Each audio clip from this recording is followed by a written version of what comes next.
What's up, everybody? It is Joe Granato checking in. I'm excited to be starting something kind of new here in 2024. This is the first in what I hope to be a long and evolving series of videos called Retro Roundup.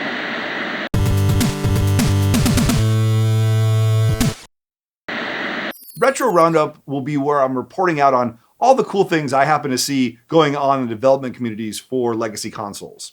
Where I can, I'll include relevant links to the projects in the video's description, so if there's something that catches your attention, you'll be able to follow up. If you want to see a channel like this continue to grow, please like, subscribe, share with every game-loving freak that you know, and if you're aware of any awesome things happening in retro game development, let me know in the comments for inclusion in future videos. Being that this is the first video, let's get some first-party things out of the way first. Big news for me personally. In 2024, I have made the pivot to working in games full-time. Of course, I'm continuing with NESmaker and all of its outgrowths, and I'm reopening a NESmaker studio location here in New England.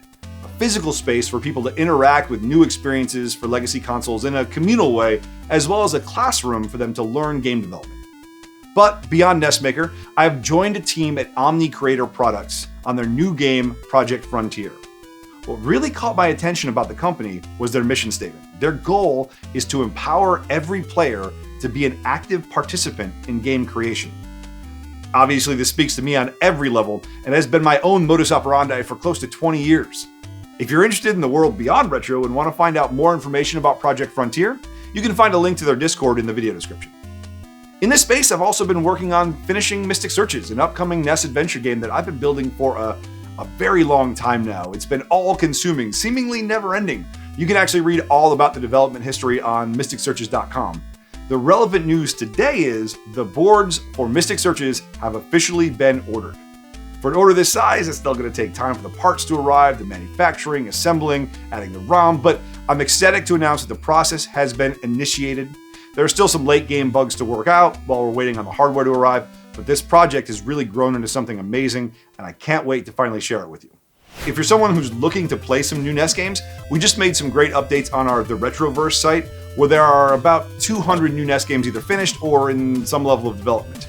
The emulator now has some great shaders that let you add scan lines and CRT shape distortions, which is very gratifying to play on. Make an account to unlock extra features, or grab a copy of NESmaker and learn how to make your own title to add to its growing library.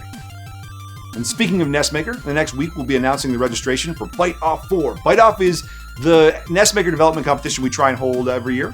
One of the most exciting parts of this year's competition is that the award show will actually be held live at Midwest Gaming Classic in April. Midwest Gaming Classic is also where we'll be having our annual New 8-Bit Summit, which is a meetup of NESmaker developers from all over the world. And even more fun than that is that this year's VIG game will be none other than Joe Sherman's Krabby Attack. If you want to get a very limited MGC variant of this fun competitive puzzle game set in Joe's Turtleverse, make sure you grab a VIG badge for the event. Either way though, try and make the trip if you can. It was a great time last year to have so many developers in one place, and I hope to see even more this year. Moving beyond NESmaker, I am very excited to see a collaboration between Collector Vision and 8-Bit Legit. These are two powerhouses among post-market NES development, both of whom I've known for a very long time. So to see a limited edition version of Collector Vision's Dead Tomb being published through 8-Bit Legit is really exciting. With gorgeous graphics and evocative cutscenes, Dead Tomb is a compelling point-and-click puzzle game that has you play as a time traveler exploring an ancient Egyptian pyramid.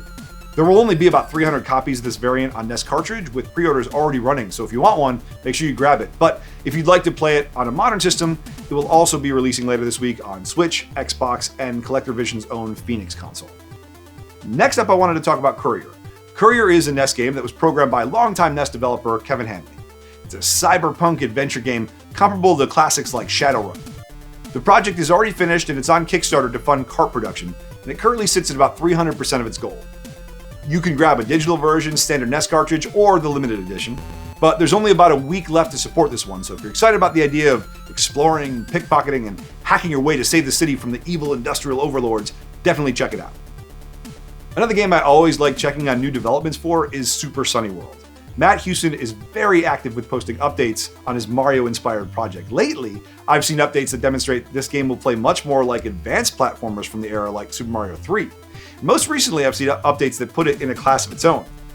From its beautiful and colorful graphics to a day-night system and a side-scroller to the ability to blast baddies as player 2 with the zapper, this NES platformer continues to grow more and more interesting. While I haven't seen any information about publishing yet, you can follow the progress of the game on Twitter via the link in the video description. I'm anxious to hear from you. Are you or someone you know working on something cool that we should know about? Sound off in the comments below and let us know what we should cover in future videos. For everyone who's still enthusiastic about new games for legacy consoles, thanks for keeping the tubes hot and the pixels glowing.